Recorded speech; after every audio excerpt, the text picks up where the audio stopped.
Hello guys, welcome to this YouTube channel, and in this lecture we will discuss about theory of machine from question number 266 to 280.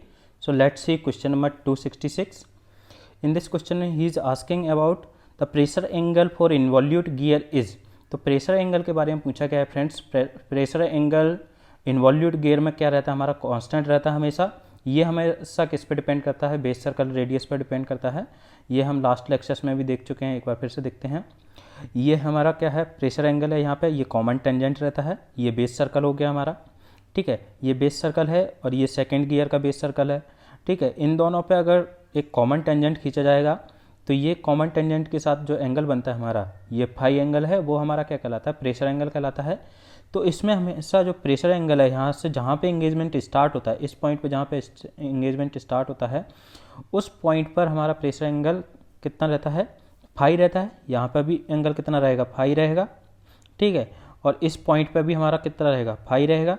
ऐसे ही इस point पर भी हमारा क्या रहेगा, phi रहेगा. यहाँ पर भी फाई रहेगा, यहाँ पर भी फाई रहेगा, क्योंकि इसके अंदर जो लाइन ऑफ एक्शन है वो हमारा क्या है, चेंज नहीं होता. लाइन ऑफ एक्शन हमारा यही रहता है, ये वाली लाइन रहती है हमारी, लाइन ऑफ एक्शन कांस्टेंट रहती है. तो इसलिए इसके अंदर जो प्रेशर एंगल है वो हमारा क्या रहता है, कांस्टेंट रहता है हमेशा, क्योंकि लाइन ऑफ एक्शन हमेशा क्या रहता है, सेम रहता है. वो कहाँ से पास करता है, पिच पॉइंट से पास करता है, ठीक है. जहाँ पे कांटेक्ट स्टार्ट होता है दोनों गियर का, वो कौन सा पॉइंट है, के है. और जहाँ पे कांटेक्ट एंड होता है वो एल पॉइंट है. तो इस के पॉइंट को हम क्या कहते हैं, स्टार्ट ऑफ एंगेजमेंट, और एल पॉइंट को बोलते हैं हम एंड ऑफ एंगेजमेंट. तो जो क्योंकि इसमें जो लाइन ऑफ एक्शन है वो क्या करता है, pass through the pitch point दोनों बेस सर्कल के ऊपर टेंजेंट रहता है. ये हमारा लाइन ऑफ एक्शन है, ठीक है. तो लाइन ऑफ एक्शन हमेशा क्या रहता है, स्ट्रेट लाइन रहती है, चेंज नहीं होता है. तो इसलिए इसमें जो प्रेशर एंगल है वो क्या रहता है, हमेशा कांस्टेंट रहता है. Point of contact is changing, point of contact change हो रहा है, लेकिन where line of action not changing, it means pressure angle is constant, ठीक है. तो ऑप्शन नंबर बी करेक्ट हो जाएगा. देखते हैं नेक्स्ट क्वेश्चन 267. इसमें पूछा the centre distance between two mashing involute gear. तो सेंटर डिस्टेंस के बारे में पूछा गया है फ्रेंड्स. इन्वॉल्यूट मैशिंग गियर के जब दो इन्वॉल्यूट गियर मैश करते हैं, दोनों एक दूसरे के साथ कांटेक्ट में आते हैं, तो उनके बीच में जो सेंटर डिस्टेंस होती है वो कितनी रहती है, वो पूछा गया है. ये इस तरीके से हमारे दो इन्वॉल्यूट गियर हैं फ्रेंड्स, ठीक है. दोनों का मैशिंग हो रही है यहाँ पे. तो यहाँ पे जब कांटेक्ट हो रहा है, यहाँ इस पॉइंट पर कांटेक्ट हो रहा है इस तरीके से, तो ये जो सर्कल है, ये वाला इसके लिए बेस सर्कल है, और इसके लिए बेस सर्कल ये वाला है, ठीक है. तो सेंटर डिस्टेंस हमारी क्या हो, इसका सेंटर ये हो गया और इसका सेंटर ये हो गया, ठीक है. और यहाँ पे जहाँ पे ये मीट कर रहे हैं, ये हमारा कॉमन नॉर्मल है, ये दोनों. और यहाँ पे जो जहाँ पे मीट करते हैं, ये पिच पॉइंट कहलाता है. यहाँ पे पॉइंट पी जो रहेगा वो पिच पॉइंट है, ठीक है. और ये लाइन ऑफ एक्शन कहलाएगा, क्योंकि ये क्या है, दोनों पे टेंजेंट है, दोनों बेस सर्कल के ऊपर टेंजेंट. तो ये हमारा क्या है, लाइन ऑफ एक्शन है, ठीक है. तो ये सेंटर हो गया इसका और ये सेंटर हो गया इसका.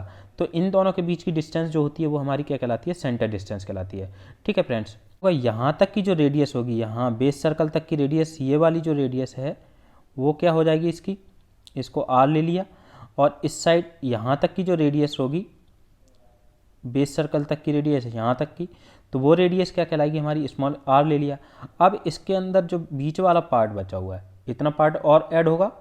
अगर अपन देखा जाएगा तो यहाँ से क्या होगा, ये पिच पॉइंट था बीच में, और यहाँ पे ये पॉइंट, ये रेडियस हो गई. तो ये इसकी यहाँ तक की जो रेडियस रहेगी वो क्या कहलाएगी, पिच सर्कल रेडियस. और यहाँ तक की इसकी जो रेडियस रहेगी वो इसके लिए पिच सर्कल रेडियस कहलाएगी, क्योंकि यहाँ पे जो पॉइंट है वो हमारा क्या है, पिच पॉइंट है, ठीक है फ्रेंड्स. तो इसलिए ये क्या है, दोनों का समीशन होता है, पिच सर्कल रेडियस या पिच सर्कल डायमीटर. ये यहाँ पे सेंटर डिस्टेंस किसके बराबर हो जाएगा, ये pitch circle diameter for this gear and pitch circle diameter for this gear is D2. तो इसका क्या हो जाएगा, दोनों का समीशन डिवाइड बाई 2, क्योंकि अपन डायमीटर ये रहती है, डायमीटर ये रहेगी इसकी, तो इन दोनों का हाफ है, ये R प्लस R हो जाएगा. तो सेंटर डिस्टेंस अपन, ये इतनी डिस्टेंस बच रही थी, तो ये सेंटर डिस्टेंस क्या होती है हमारी, ये हमारा एम्पेरिकल फार्मूला रहता है इसके लिए, सेंटर डिस्टेंस के लिए वो कितना रहता है, आर प्लस आर अपॉन में कॉस फाई. कॉस फाई क्या है, यहाँ पे प्रेशर एंगल है, ठीक है. तो ये सेंटर डिस्टेंस रहती है, और आर प्लस आर क्या है, बेस सर्कल रेडियस होती है यहाँ पे, ठीक है. तो इसलिए इसका आंसर क्या होगा हमारा, sum of the base circle radius upon में कॉस फाई. तो ऑप्शन नंबर ए करेक्ट हो जाएगा. देखते हैं next question 268. In this question he is asking about contact ratio for gears is the ratio of length of the arc of contact end. तो इसमें पूछ रहा है वो कि कॉन्टैक्ट रेशियो क्या होता है, ये किसका रेशियो रहता है हमारा, लेंथ ऑफ आर्क, और उसके अपॉन में क्या रहता है वो पूछा गया है। तो देखते हैं कॉन्टैक्ट रेशियो होता क्या है friends. Contact ratio it is the angle of action divided by the pitch angle. ये क्या होता है हमारा, एंगल ऑफ एक्शन अपॉन में पिच एंगल। तो ये डेल्टा जिसको डिनोट करते हैं वो हमारा क्या है, एंगल ऑफ एक्शन कहलाता है, और गामा से डिनोट करते हैं वो हमारा क्या है, पिच एंगल है। ये डेल्टा हो गया और ये गामा हो गया। डेल्टा हमारा किसके बराबर होता है, अल्फा प्लस बीटा। अल्फा क्या होता है यहाँ पे, एंगल ऑफ अप्रोच, और बीटा क्या है हमारा यहाँ पे, एंगल ऑफ रेसेज। तो इसको एंगल ऑफ एक्शन क्या होता है, it is the angle turn by a gear from the beginning of the engagement to the end of the engagement of pair teeth. जब दोनों जो टीथ रहते हैं वो पेयर करते हैं, एक दूसरे के साथ मैचिंग में होते हैं, तो जहाँ पे इंगेजमेंट स्टार्ट होता है और जहाँ पे जो इंगेजमेंट है वो एंड होता है, तो इतने में जो एंगल टर्न होता है गियर के द्वारा, उस एंगल को हम क्या कहते हैं, एंगल ऑफ एक्शन। ठीक है, तो ये किसके बराबर होता है, दोनों के समीशन के बराबर होता है। Angle of approach and angle of recess दोनों के समीशन के बराबर होता है। Delta equal to alpha plus beta. तो यहाँ पे एंगल ऑफ एक्शन किसके बराबर हो गया, अल्फा प्लस बीटा अपॉन में गामा क्या है हमारा, पिच एंगल है। ठीक है, तो as the angle of action is the angle subtended by arc of contact and the pitch angle is the angle subtended by the circular pitch at the centre of the pitch circle. तो जो angle of action है वो हमारा क्या है, जो arc of contact है, जो जहाँ पे कॉन्टैक्ट स्टार्ट होता है और जहाँ पे कॉन्टैक्ट एंड हो रहा है, तो जहाँ पे कॉन्टैक्ट स्टार्ट हो रहा है और जहाँ पे एंड हो रहा है, इतने में गियर के द्वारा जो एंगल टर्न होता है या आर्क ऑफ कॉन्टैक्ट के द्वारा जो एंगल टर्न होता है उसको हम क्या कहते हैं, एंगल ऑफ एक्शन। और पिच एंगल क्या कहलाता है, पिच सर्कल का जो सेंटर है उस पर सर्कुलर पिच के द्वारा जो एंगल बनाया जाता है, सर्कुलर पिच के द्वारा जो एंगल टर्न होता है उसको हम क्या कहते हैं, पिच एंगल। ठीक है friends, contact ratio is the ratio of arc of contact to the circular pitch. इसलिए जो रेशियो कहलाता है वो हमारा क्या हो जाएगा, आर्क ऑफ कॉन्टैक्ट अपॉन में सर्कुलर पिच। तो इसका आंसर क्या हो जाएगा हमारा, इसका आंसर हो जाएगा लेंथ ऑफ आर्क मतलब आर्क ऑफ कॉन्टैक्ट अपॉन में सर्कुलर पिच। तो option number A will be correct.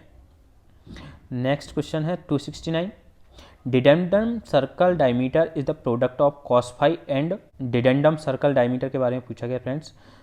तो इस तरीके से ये हमारा बेस सर्कल रहता है, इसके ऊपर हमारा क्या है, डिडेंडम सर्कल आता है। ठीक है, यहाँ से अपन ने एक लाइन खींची और यहाँ पे ये दूसरा गियर ले लिया अपन ने, इसके ऊपर क्या आएगा, ये बेस सर्कल हो जाएगा। ठीक है, तो ये बेस सर्कल से अपन टेंजेंट जो डालते हैं ये कॉमन टेंजेंट हो गया हमारा। ठीक है, कॉमन टेंजेंट हो गया, और यहाँ हमारा क्या है, पिच पॉइंट होता है, ये pitch point.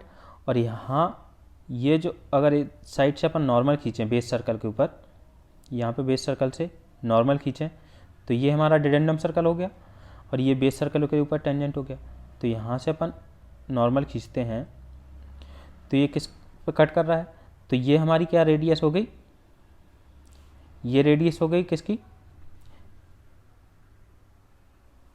Pitch circle radius. यहाँ पे क्या होगा हमारा, पिच सर्कल होगा इसका, इस तरीके से ये इसमें अपन देख सकते हैं अच्छे से इस डायग्राम में।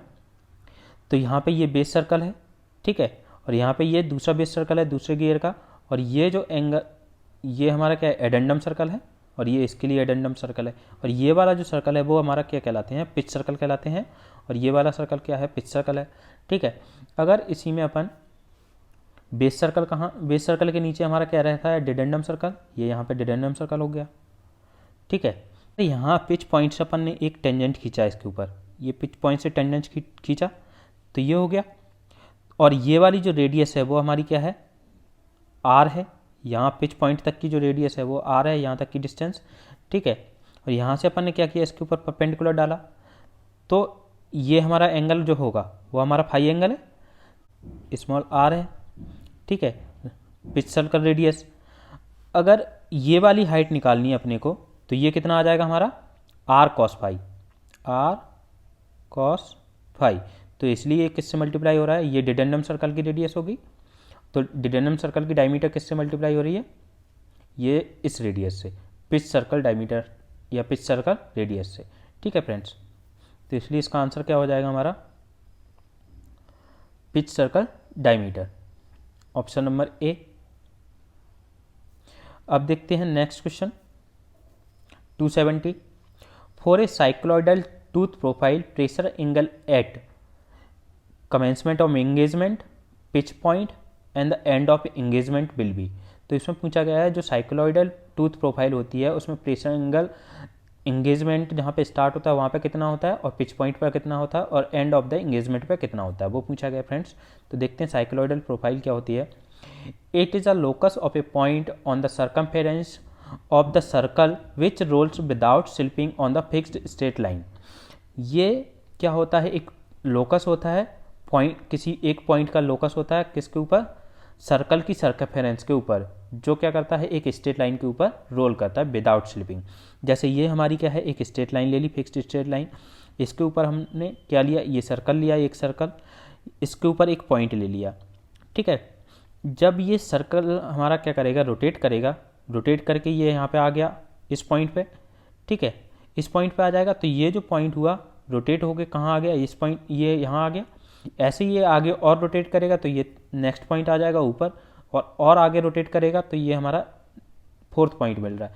तो जब इन पॉइंट्स को अपन ज्वाइन करते हैं, जब ये पॉइंट हम ज्वाइन करते हैं तो ये हमारी प्रोफाइल क्या बनती है, साइक्लॉइडल प्रोफाइल बनती है। ठीक है फ्रेंड्स, तो जब ये इस प्रकार से एक स्ट्रेट लाइन के ऊपर रोटेट करता है विदाउट स्लिपिंग कोई सर्कल, तो उसके द्वारा हमें कौन सी मिलती है, साइक्लॉइडल प्रोफाइल बनती है। तो ये जो साइक्लॉइडल प्रोफाइल होती है वो कैसी होती है, दो प्रकार की होती है, एक होती है हाइपोसाइक्लॉइड और दूसरी होती है एपिसाइक्लॉइड।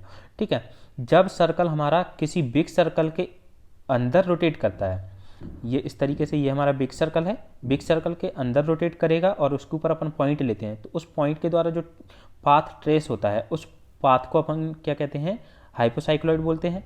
जब ये सर्कल उस बिग सर्कल के ऊपर रोटेट करता है, ऊपर रोटेट करेगा on the circle, on the big circle, तो उस पर एक पॉइंट लेते हैं, उस पॉइंट के द्वारा जो पाथ ट्रेस होता है उसको हम क्या कहते हैं, एपिसाइक्लॉइड। ठीक है, और ये हमारा क्या कहलाता है, फेस होता है टूथ का, फेस, और नीचे फ्लैंक क्या कहलाता है, तो ये फेस और फ्लैंक से इस तरीके से पास करता है।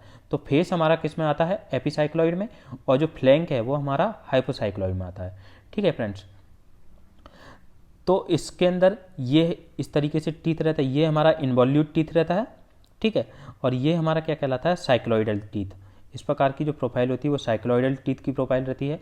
तो इसके अंदर इंटरफेरेंस कहाँ पे होता है, जब गियर हमारा यहाँ पे मैश करता है, ये इन्वॉल्यूट है, तो इन्वॉल्यूट में जब गियर इस तरीके से मैश करता है, ठीक है, तो यहाँ पे क्या होती है, इंटरफेरेंस होता है इस पॉइंट पे।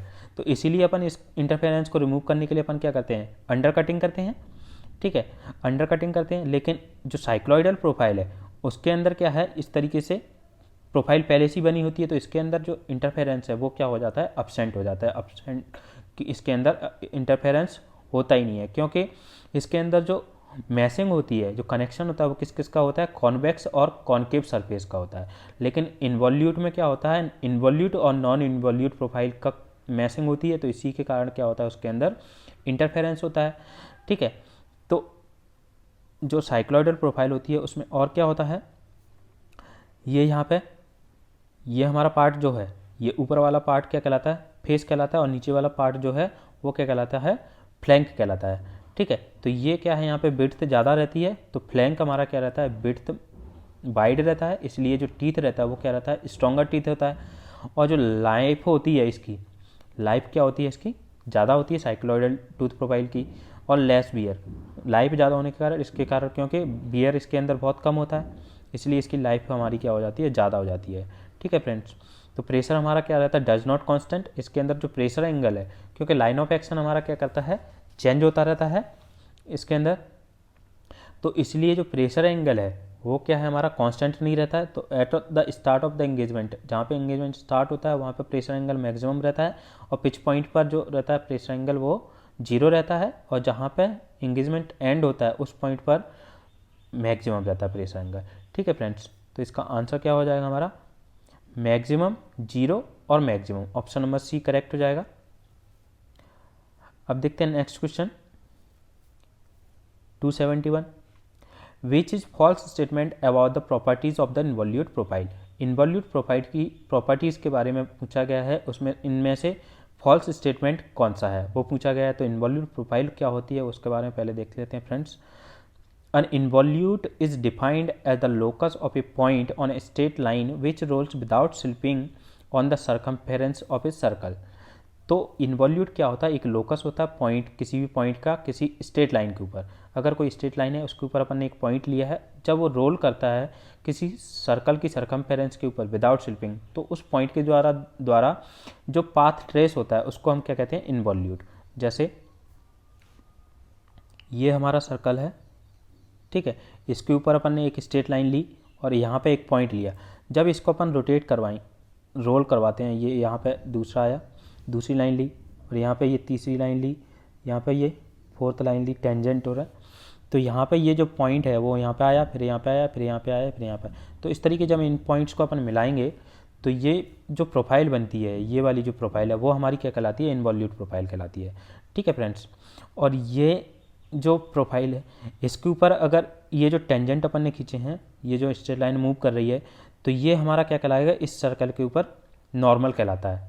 ठीक है, इस सर्कल के ऊपर नॉर्मल, इस इन्वॉल्यूट प्रोफाइल के ऊपर नॉर्मल खींचते हैं, वो हमारा क्या कहलाता है, इसके टेंजेंट कहलाता है इस सर्कल के ऊपर। तो इस सर्कल को हम क्या कहते हैं, बेस सर्कल कहते हैं। ठीक है फ्रेंड्स, तो इस तरीके से रहता है। It is the path traced out by the end of a piece of a taut cord being unbound from the circumference of a circle।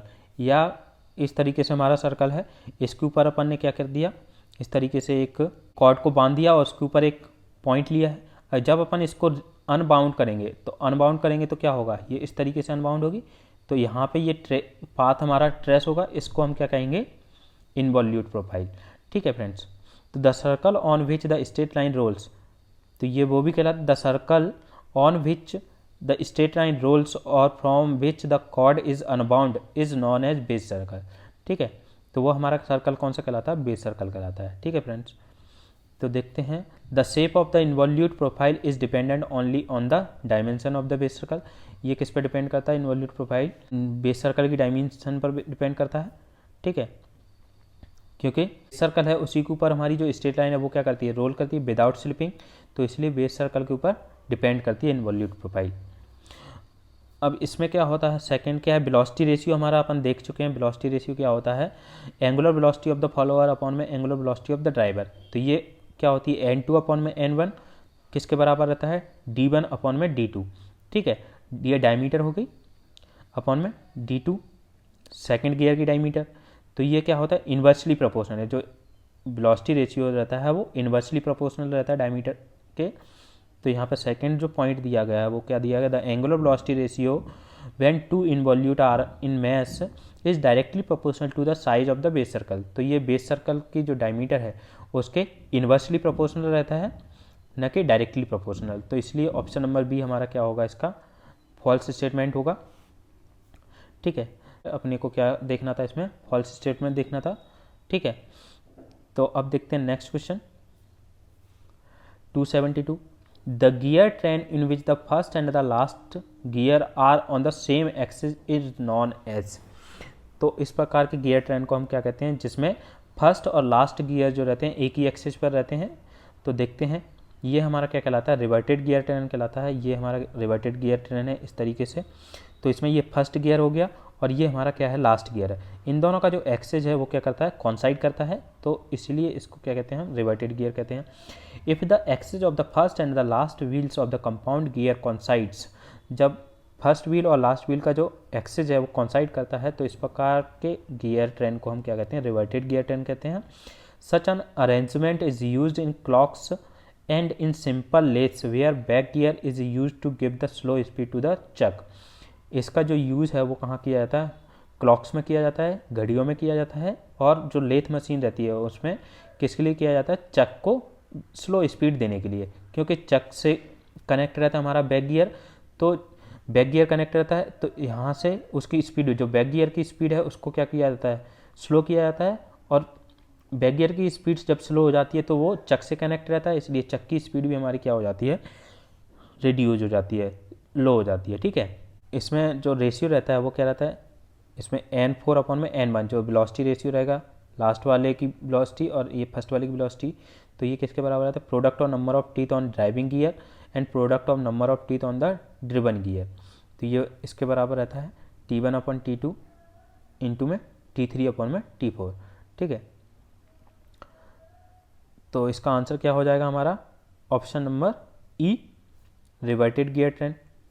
अब देखते हैं next, in involute teeth normal to the involute is a tangent.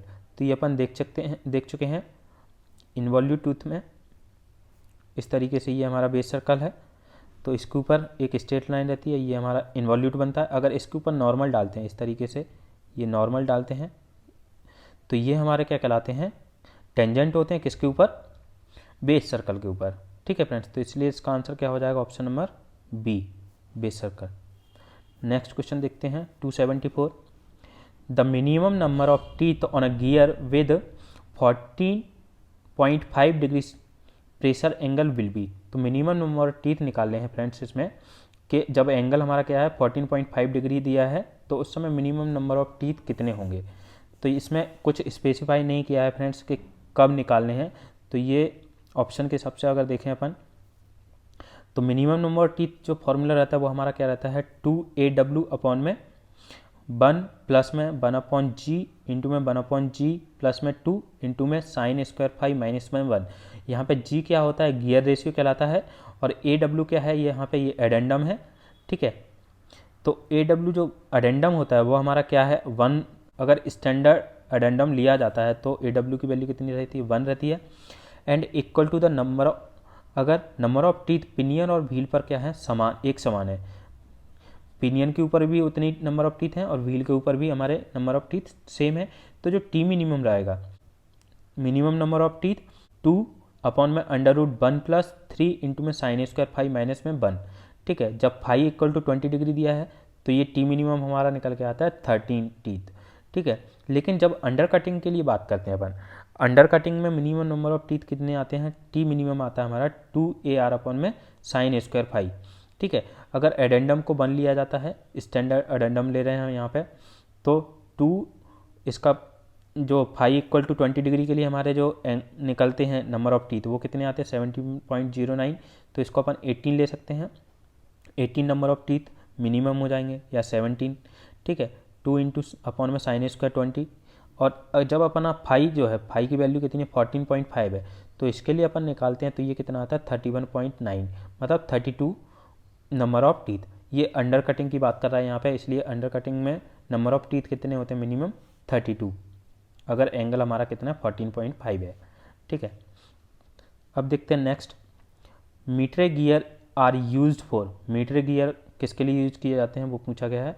तो metre gear क्या होते हैं, हमारे intersecting shafts में use किए जाते हैं। इंटरसेक्टिंग शाफ्ट में क्या होता है, the motion between the 2 intersecting shaft is equivalent to the rolling of 2 cones. 2 cones के, ये 2 कोन है, ये इसके ऊपर रोल कर रहा है, तो ये इसकी जो मोशन है उसके बराबर रहती है ये इंटरसेक्टिंग शाफ्ट की जो मोशन है। एज्यूमिंग नो स्लिपिंग, इनके बीच में कोई स्लिपिंग नहीं हो रही है। इस प्रकार के जो गियर होते हैं उनको हम क्या कहते हैं, बेवल गियर कहते हैं।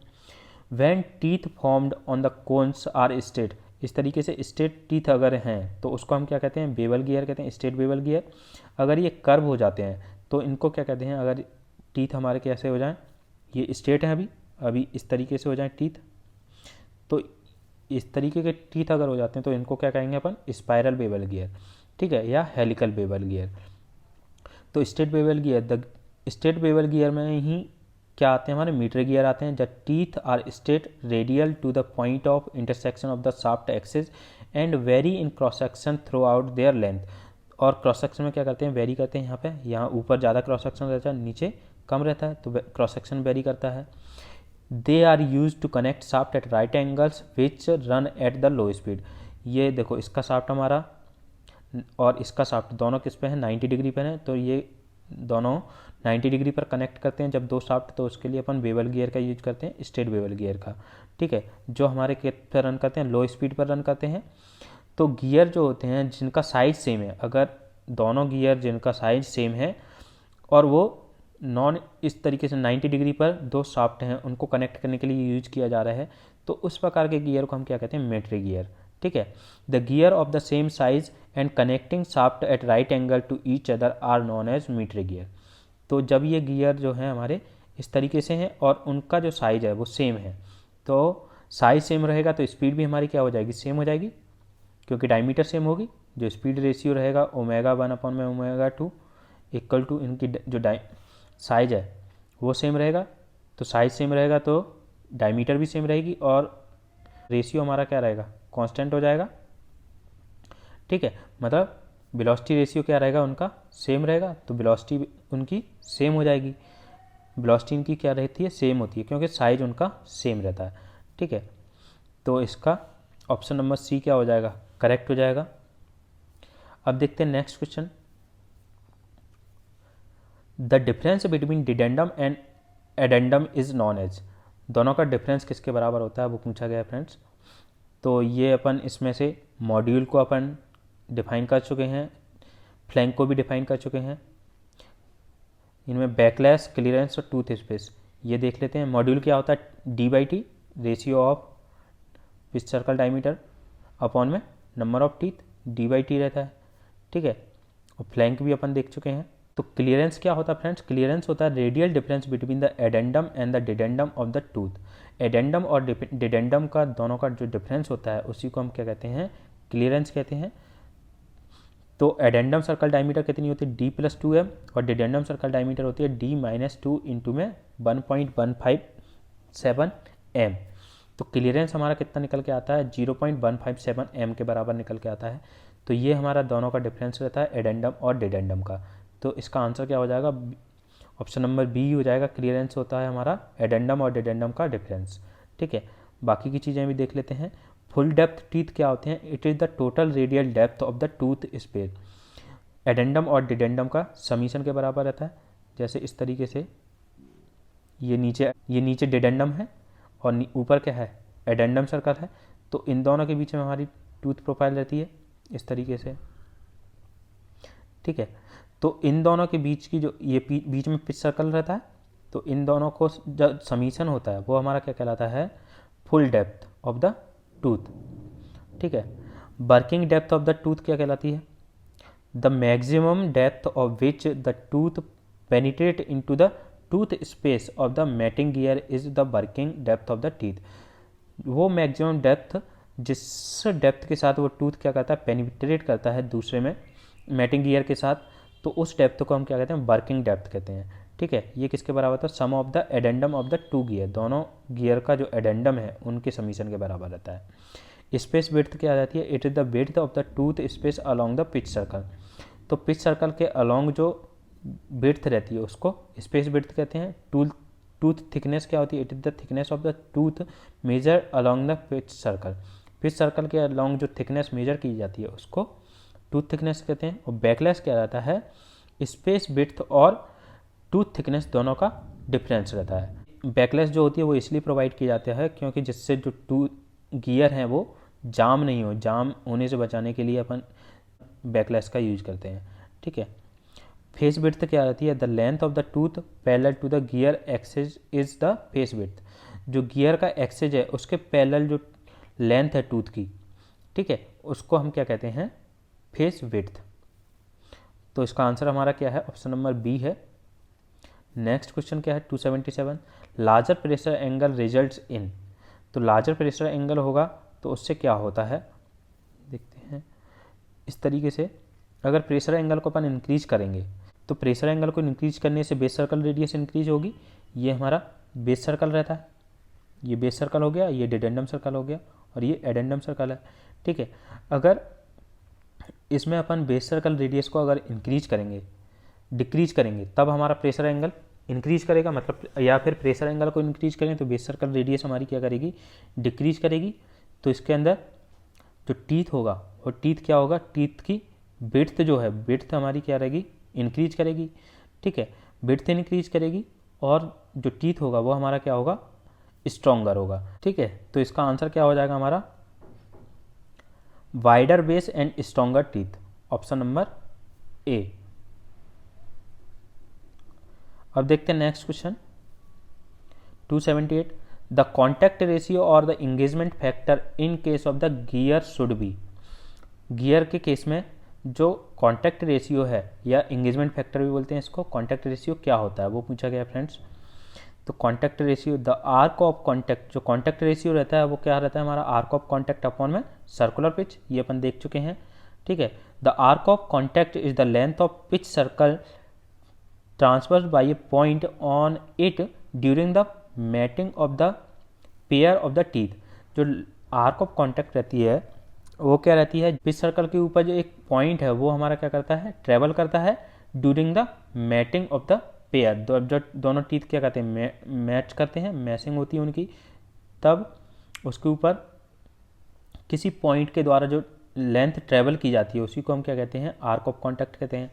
तो दस all the teeth lying in between the arc of contact will be matching with the teeth on the other wheel.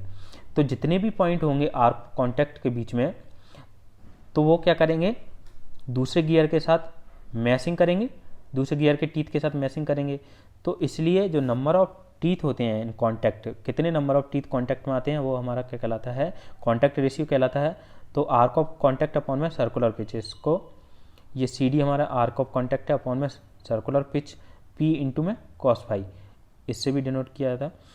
For continuous transmission of motion at least one tooth of one wheel must be in contact with another tooth of the second wheel, therefore n must be greater than unity। Continuous अगर motion transmit करनी है gear के बीच में, तो जो दोनों wheel match हो रहे हैं, दोनों व्हील, एक व्हील ये हो गया और दूसरा व्हील ये हो गया, तो इन दोनों के बीच में जो टीथ होंगे, तो वो जो टीथ हैं वो क्या करने चाहिए, कम से कम एक टीथ कांटेक्ट में जरूर आना चाहिए, एक टीथ एक बार में कांटेक्ट में आना चाहिए, जिससे उसका जो यूनिटी जो रेशियो है, कांटेक्ट रेशियो, वो हमेशा क्या रहेगा, ग्रेटर देन 1 रहेगा, ठीक है।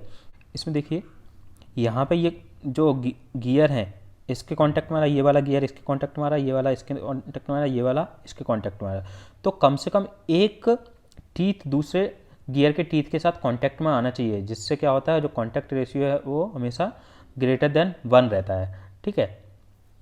तो जिससे हमारा जो मोशन है वो कंटिन्यूसली ट्रांसमिट होती रहती है। अगर कोई भी गियर कांटेक्ट में नहीं आएगा तो मोशन है वो हमारी क्या हो जाएगी, इंटरमिटेंट हो जाएगी, कंटिन्यूसली ट्रांसमिट नहीं होगी मोशन। तो कंटिन्यूस ट्रांसमिट करने के लिए मोशन को क्या होना चाहिए, कम से कम एक जो टूथ है वो कांटेक्ट में होना चाहिए दोनों का। तो इफ एन लाइज बिटवीन 1 और 2, और जो एन है अगर 1 और 2 के बीच में लाई करता है, तो number of teeth in contact at any time will not be less than 1। तो जो नंबर ऑफ टीथ कॉन्टैक्ट में रहेंगे वो क्या होगा, 1 से कम नहीं रहेंगे, एक टीथ तो कम से कम कॉन्टैक्ट में रहेगा, एंड नेवर मोर देन 2, और 2 से ज़्यादा नहीं रहेंगे, ठीक है।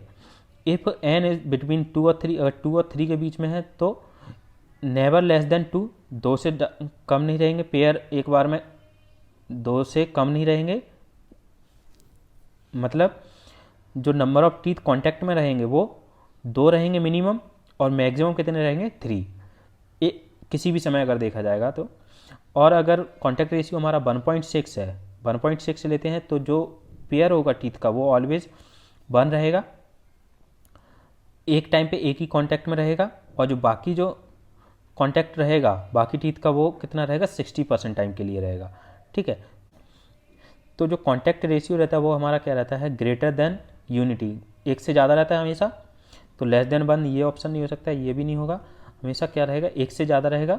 तो ऑप्शन नंबर सी हमारा क्या होगा, इसके लिए करेक्ट हो जाएगा गियर के केस में, ठीक है।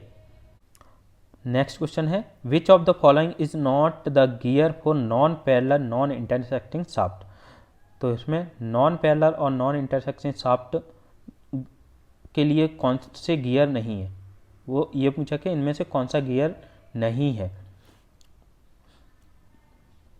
तो देखते हैं, non intersecting non parallel shaft जिनके एक्सेस क्या है, ना तो पैरेलल है और ना ही इंटरसेक्टिंग है, ठीक है, वो पूछा गया फ्रेंड्स। तो जो पैरेलल और इंटरसेक्टिंग शाफ्ट होते हैं उनमें क्या होता है, यूनिफॉर्म रोटरी मोशन ट्रांसमिट होती है, ठीक है, प्योर रोलिंग इस, लेकिन इस केस में क्या होता है, जो प्योर रोलिंग है वो इम्पॉसिबल होती है। तो प्योर रोलिंग इम्पॉसिबल होती है क्योंकि इसके अंदर क्या होता है, पार्शियली स्लाइडिंग भी होती है और रोटेशन भी होता है, तो इसलिए इसके अंदर प्योर रोलिंग क्या रहती है, अब्सेंट रहती है। लेकिन पैरेलल और इंटरसेक्टिंग शाफ्ट रहते हैं, उनमें हमेशा क्या रहती है, यूनिफॉर्म मोशन ट्रांसमिट होती है, यूनिफॉर्म रोटरी मोशन ट्रांसमिट होती है। तो इसीलिए इसके अंदर क्या है, इस तरीके से बनाए जाते हैं, जो टीथ हैं वो इस तरीके से बनाए जाते हैं हाइपरबोलॉइड टाइप के, ठीक है। नॉन पैरेलल और नॉन इंटरसेक्टिंग शाफ्ट होते हैं, इनको अपन स्की शाफ्ट भी बोलते हैं, ठीक है फ्रेंड। ये स्पाइरल गियर या हाइपोइड गियर क्या होते हैं, स्पाइरल गियर या हाइपोइड गियर क्या कहलाते हैं, जो स्क्यू बेवल गियर हैं, अगर उनके शाफ्ट्स के बीच में अगर स्पेस बहुत कम है तो क्या होता है, some portion of the hyperboloid is use to form small small spiral gear. तो जो कुछ पोर्शन है हाइपरबोलॉइड का, ये हाइपरबोलॉइड है, इसका कुछ पोर्शन क्या किया जाता है, स्मॉल स्मॉल स्पाइरल गियर के रूप में उसको बनाया जाता है, उसकी प्रोफाइल को। तो इस प्रकार के जो गियर होते हैं उनको क्या कहते हैं, हाइपोइड गियर कहते हैं, ठीक है फ्रेंड्स। जैसे ये जो लाइन है ये स्क्यू लाइन कहलाती है, और इसके अंदर जो प्रोफाइल इस तरीके से जो बनी हुई है, स्मॉल स्मॉल स्पाइरल गियर है, इसके द्वारा अपन क्या बनाते हैं, हाइपरबोलॉइड गियर, इसको हाइपोइड गियर भी बोलते हैं। और बॉम एंड बॉम व्हील क्या होते हैं, it is a special case of spiral gear in which larger wheel lie has a hollow और कॉन्केव शेप। ये क्या होता है, स्पाइरल गियर का एक स्पेशल केस होता है जिसमें जो लार्जर व्हील होता है वो हॉलो होता है और कॉन्केव शेप का हो सकता है। इस प्रकार से होता है कि if portion of the pitch diameter is enveloped on it and smaller wheel is called bomb. तो इस प्रकार से बनाते हैं उसको कि लार्जर व्हील हमारा क्या हो, हॉलो हो या कॉन्केव शेप का हो, तो जिससे जो इसका जो पोर्शन है पिच डायमीटर का कुछ पोर्शन क्या करता है, उसके ऊपर एनवेलप करता है, ठीक है। तो इसमें जो स्मॉल व्हील रहता है, स्मॉल व्हील को हम क्या कहते हैं, बॉम कहते हैं। नाइदर पैरेलल और नॉन इंटरसेक्टिंग शाफ्ट के अंदर जो गियर आते हैं वो स्पाइरल गियर हो गया, बॉम एंड बॉम गियर होता है, और हेलिकल गियर भी स्पाइरल गियर कहलाता है, हेलिकल गियर कहलाता है।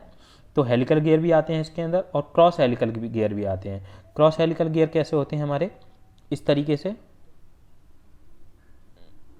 ये यहाँ से अपना गियर प्रोफाइल बनती है इस तरीके से, तो ये हमारे क्या कहलाते हैं, इस तरीके से टीथ रहते हैं, तो ये हमारे क्या कहलाता है, क्रॉस हेलिकल गियर कहलाते हैं, ठीक है फ्रेंड्स।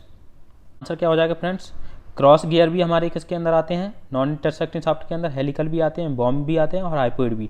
बेवल गियर क्या कहलाते हैं, हमारे इंटरसेक्टिंग शाफ्ट के अंदर आते हैं। तो ऑप्शन नंबर बी सी हमारा क्या होगा, इसका करेक्ट हो जाएगा। अब देखते हैं next question. The product of circular pitch and the diametral pitch is equal to. Circular pitch और डायमेट्रल पिच का जो प्रोडक्ट है वो किसके बराबर होता है, वो देख लेते हैं फ्रेंड्स।